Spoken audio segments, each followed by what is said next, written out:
but you've made it this far. No, I'm the one who's giving it up.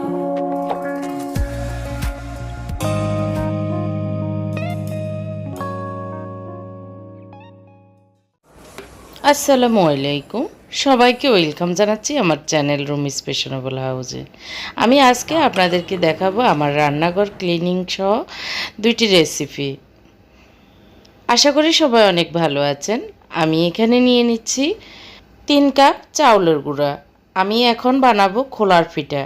আমাদের নোয়াখালীর অনেক বেশি famous যে পিঠা সেটি বানাবো এখন। যদিও এই পিঠা খাওয়ার সময় না, এখন হচ্ছে বিকেলবেলা, মানে সন্ধ্যার আগ দিয়ে আর কি, আসরের নামাজ পড়ে পিঠা বানাতে চলে এসেছি। সেটি হচ্ছে আমাদের নোয়াখালীর খোলার পিঠা। এই পিঠাটা আসলে খাওয়া হয় সকালবেলা। তো আমার হাজব্যান্ড ও অফিস থেকে এসেছে, তো দুপুরে যা খেয়েছে বলল যে খিদা লেগে গিয়েছে, একটু কিছু বানাও।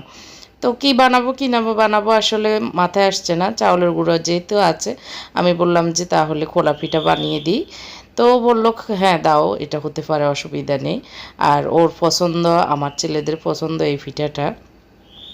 তো এইখানে আমি একটু ডো তৈরি করে নিয়েছি, 2টা ডিম দিয়েছি, মানে মুরগির ডিম। হাঁসের ডিম হলে একটা দিলেই যথেষ্ট হয়ে যেত। আর পরিমাণ মতো লবণ দিয়েছি। আর আমি এখানে প্রায় 2.5 কাপের মতো পানি দিয়েছি, যাতে একটু পাতলা ডো তৈরি হয় সেরকমই। তো দিয়ে খোলাটা আমি ভালো করে গরম করে নিয়ে এই পিঠাটা বানিয়ে নিচ্ছি। আমাদের যারা নোয়াখালীর আমার ব্লগ দেখছেন, তারা কিন্তু এই পিঠা বানাতে বানাতে হয়তো অনেক বেশি অভিজ্ঞ। তো আমার বেশি একটা বানানো হয় না, মাঝে মধ্যে বানানো হয়।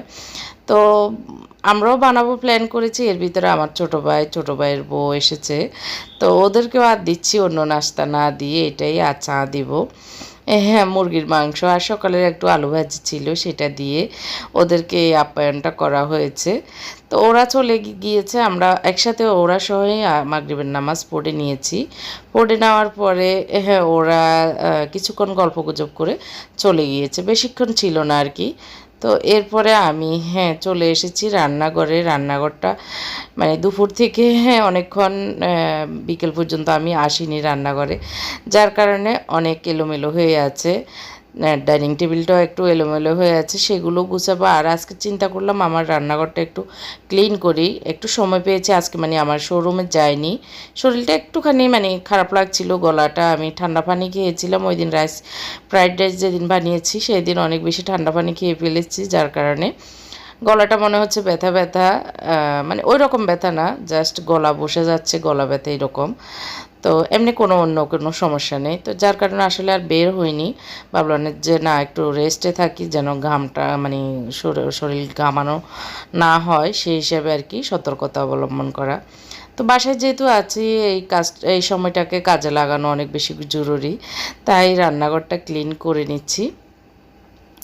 তো আসলে এই সাইড ওই সাইড সব কিছু আসলে আমি ক্লিন করে নিচ্ছি, কারণ 2-3 দিন হয়েছে এগুলো করা হয়নি। করব করে আসলে আমি যে ব্যস্ত থাকি, সে কারণে হয়ে উঠছে না। আর একটু অবসর হলেই একটু রেস্ট নিতে মন চায়, বাইরে থেকে আসলে বা ঘরের কাজ, পেজের কাজ, তারপরে ইউটিউবিং কাজ শেষ করে আসলে যখন একটু অবসর হয়ে মন চায় আসলে রেস্ট নিতে। তারপরেও আসলে সব কিছু না করা পর্যন্ত ঘুমও আসে না, আর সেটা টেনশন মাথায় থেকে যায়। তো এই 2 দিনও আসলে ভাবতেছি একটু রান্নাঘরের এই জিনিসগুলো ক্লিন করা দরকার। এমনি পরিষ্কার আছে, তারপরে আমি আমার যে মনের একটা চিন্তা, সেটা থেকে আর কি এগুলো ক্লিন করা। তো এই তো সব কিছু নামিয়ে একটু ক্লিন করে নিচ্ছি, যাতে ধুলাবালির যেটুকু আছে সেটুকুও যেন চকচকে ঝকঝকে থাকে, এরকম আর কি।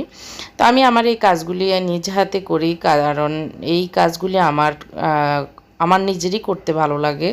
আর আমি নিজেই করলেই যত সুন্দর হয়, আর যত মানুষকে দিয়েই করাই না কেন, সেটা আমার মনে হয় যে এত বেশি সুন্দর হয় না, এত বেশি আমার মনে হয় ভালো লাগে না। তো এই চুলার এই চারিদিকটা আমি অনেক দিন হয়েছে মোছা হয়নি, তো সেটা একটু মুছে নিচ্ছি। আর আমার চুলাটা অনেক ডিস্টার্ব করতেছে ইদানিং, যার কারণে বাম সাইডে অনেক গরম হয়ে যায়, বাম সাইডের পুরো চুলাটায় আর কি।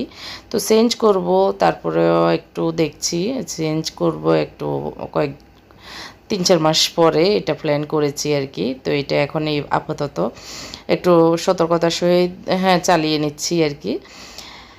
তো এই তো এভাবে করে আমার রান্নাঘরটা আজকে ক্লিন করে নিচ্ছি। আর এই সাইডে যে কর্নারটা দেখছেন সেটার যে শেলফটা সেটা আমি কর্নার থেকে একটু মাঝে নিয়ে এসেছি যাতে একটুখানি চেঞ্জিং আসে আর কি।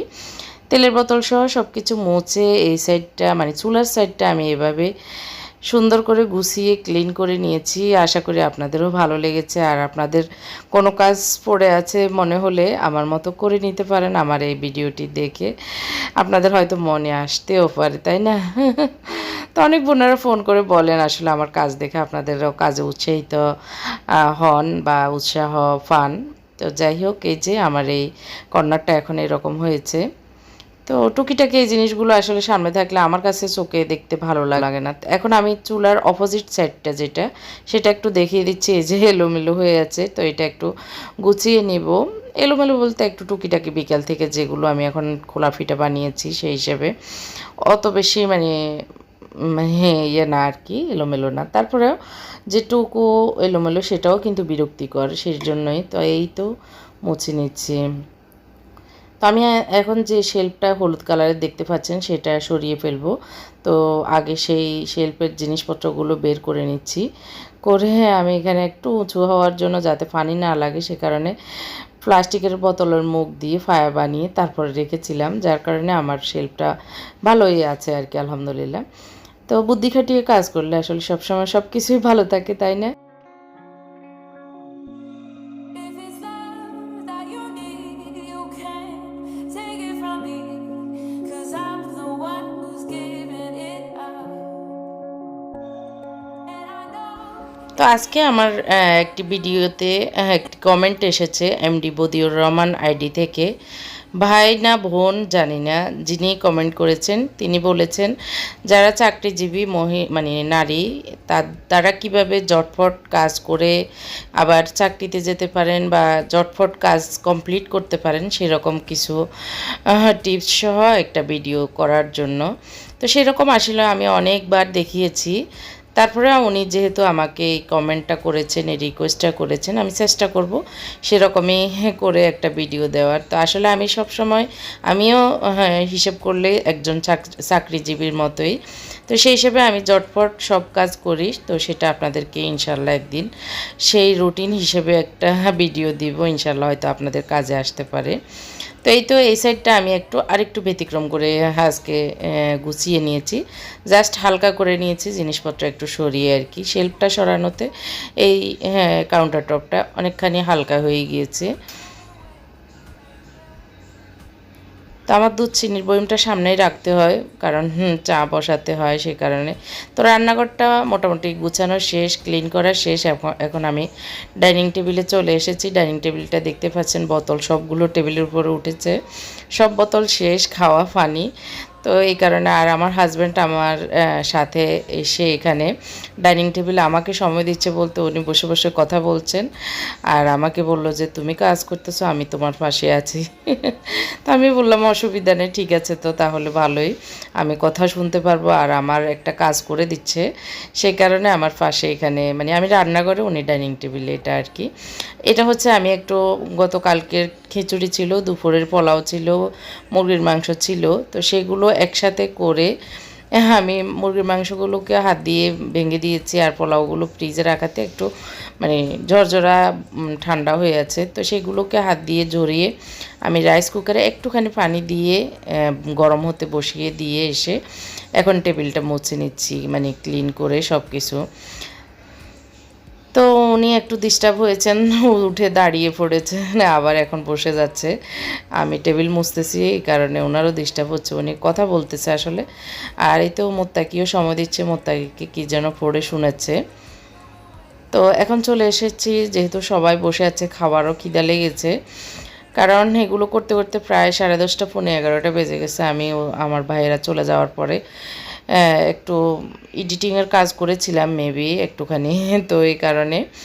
আর ওরাও কতক্ষণ ছিল, যার কারণে একটু সময় ওই দিক দিয়েও গিয়েছে। তো এখন যেহেতু একটু রাইস বসি মানে পুরনো রাইসকে রিসাইকেলিং চলছে, তো একটু ডিম ভেজে নিচ্ছি আর রুটি আছে সকালের। চাইলে রুটিও খাওয়া যাবে। তো আমি 2টা ডিমকে ঝাল করে ভেজে নিচ্ছি, একটু মরিচ গুঁড়া আর লবণ পেঁয়াজ দিয়ে আর কি, নর্মালি যেটা করা হয়। তো এই ডিমটা আমাদের বাসায় বেশি খাওয়া হয়, ওরাও খুব পছন্দ করে ঝাল ডিম যেটা। তো যে কোনো কিছুর সাথে আসলে খেতে ভালো লাগে। তো অনেক বোনেরা ইদানিং ফোন দিচ্ছেন, আমার সাথে কথা বলতে চাচ্ছেন, আমার সাথে দেখা করতে চাচ্ছেন। তো যাদের এরকম আগ্রহ আমার সাথে দেখা করা, কথা বলা, তো আমার শোরুমে আসতে পারেন, অসুবিধা নেই। আমি আসরের পর থেকে সন্ধ্যা পর্যন্ত থাকি।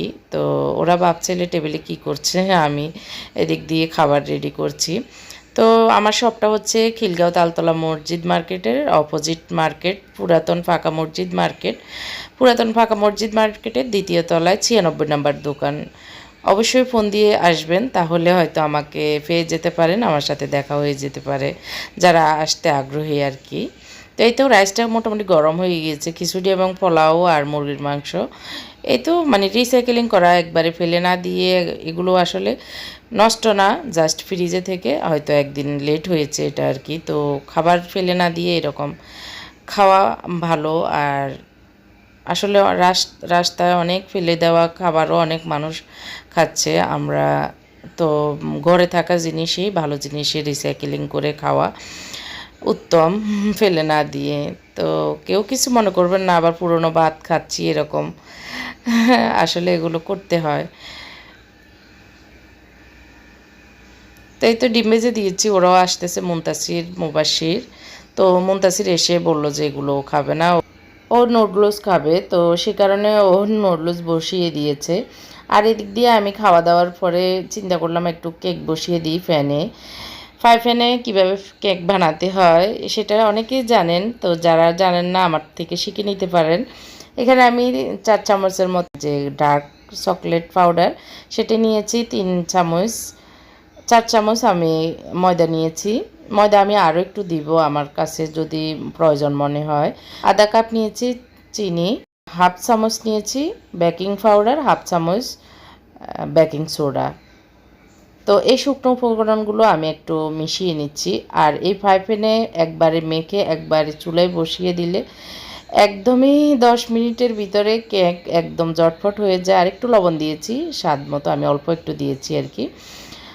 তো যাদের বাচ্চারা জটপট কেক খেতে পছন্দ করেন, জটপট বানিয়ে দিতে বলেন, কেক দাও, তখন আপনি কিন্তু এরকম জটপট বানিয়ে ওদের সামনেই দিতে পারবেন। ওরা বলতে বলতে আপনার করা শেষ হয়ে যাবে।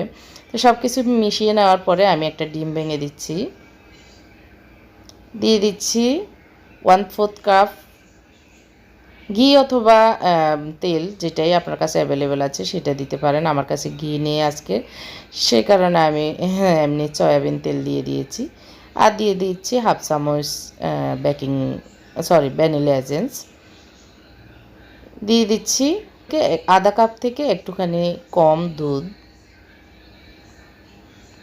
গরুর দুধ না থাকলে আপনি চাইলে পাউডার দুধকেও গুলিয়ে দিতে পারেন। তো আমি একসাথে সব কিছু মিশিয়ে নিচ্ছি। তো দেখতে পাচ্ছেন আমাদের আরেকটা বাটি, আরেকটা পাত্র মানে লাগাতে হয়নি, সেটা ধোয়া এখন এই সময়ে অনেকে ঝামেলা হয়ে যায়। তো এই সব ঝামেলা থেকে মুক্তি পাওয়ার জন্য এই প্যানকেকটা অনেক বেশি মানে সহজ। আমি এখানে একটু পাতলা মনে হয়েছে, সে কারণে 2 টেবিল চামচ আমি ময়দা দিয়ে দিয়েছি। তো আমার থিকনেসটা মোটামুটি ঠিক হয়েছে। আমি একটু লবণও চেক করে নিয়েছি, মানে মিষ্টি লবণ সব মিলিয়ে আর কি, মোটামুটি আল্লাহর মধ্যে ভালোই হয়েছে। তো এই যে এই ঘনত্বটা আমি রেখেছি, এটাতে আমার কাছে পারফেক্ট মনে হয়েছে। আসলে আমি অত বেশি দক্ষ না, একদম যে নিয়মিত কেক বানাই, মিষ্টি বানাই তা না। আমি মাঝে মধ্যে বানাই, কিন্তু পারফেক্ট হয় আল্লাহর রহমতে। একটুখানি আইডিয়া থেকেই করা হয় আসলে। তো আসলে এখন তো যে কোনো ইউটিউবে যে কোনো চ্যানেলে এগুলো দেখানো হয়, সেখান থেকেও আইডিয়া নিতে পারেন, নিজের অভিজ্ঞতা এইসব মিলিয়ে আসলে ভালো একটা কিছু হয়ে যায়। তো এখানে আমি দেখতে পেরেছেন আগুনটা একদম কম আগুন দিয়ে একটু ঢাকনা দিয়ে রেখে দিয়েছি। 5-6 মিনিট পর এখন একটু চেক করে নিচ্ছি, দেখতে পাচ্ছেন চারিদিকে কিন্তু মোটামুটি হয়ে আসতেছে, মাঝখানে একটুখানি এখনও ভিজা ভিজা আছে। এই যে একটুখানি এখনও লেগে যাচ্ছে কাঠিতে। আমি একটা টুথপিকের সাহায্যে চেক করে নিচ্ছি। তো এখন একটা তাওয়া বসিয়ে আমি তাওয়ার উপরে ফ্রাই প্যানটা বসিয়ে তারপরে ঢাকনা দিয়ে দিচ্ছি।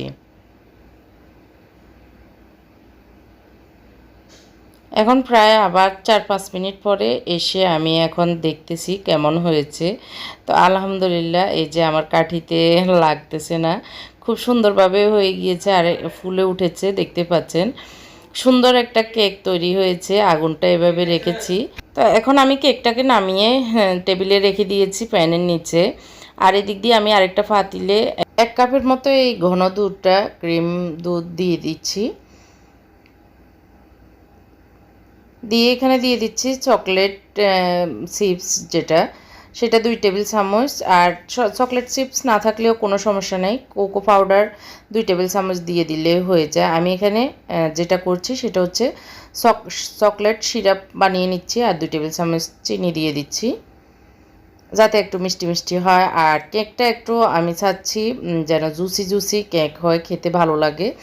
এটা একদমই অপশনাল, আপনি চাইলে যেই রকম কেক হয়েছে সেরকমই খেতে পারেন। আর এটা দিলে একটুখানি মানে ভিতরে ঢুকে খেতে ভালো লাগে। তো আমি একটি টুথপিকের সাহায্যে একটু ছিদ্র করে নিচ্ছি, যাতে এই সিরাপটা ভিতরের দিকে ঢুকে। আর চুলাটাও আমি বন্ধ করে দিয়েছি, একটুখানি ঘনত্ব হবে। আর এই যে আমি কেকটা একটু চারিদিকে ইয়ে করে উঠিয়ে দেখাচ্ছি কেমন হয়।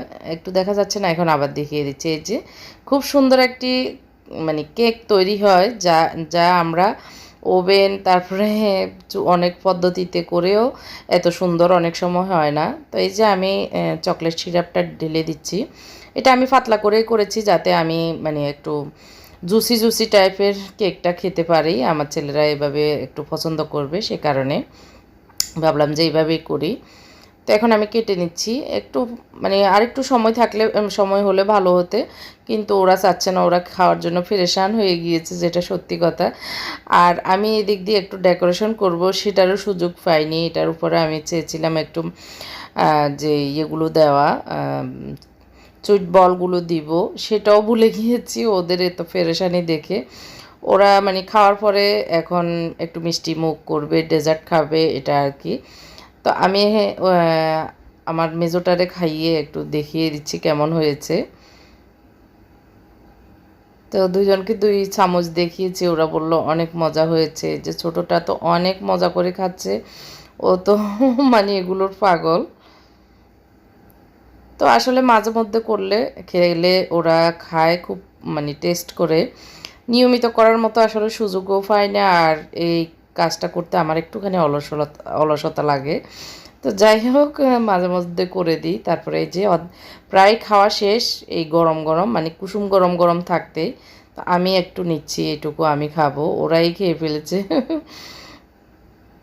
তো আমি খেতে বসেছি। এখন বলল আম্মু সুইট বল দাও, এখন দেখি কেমন লাগে।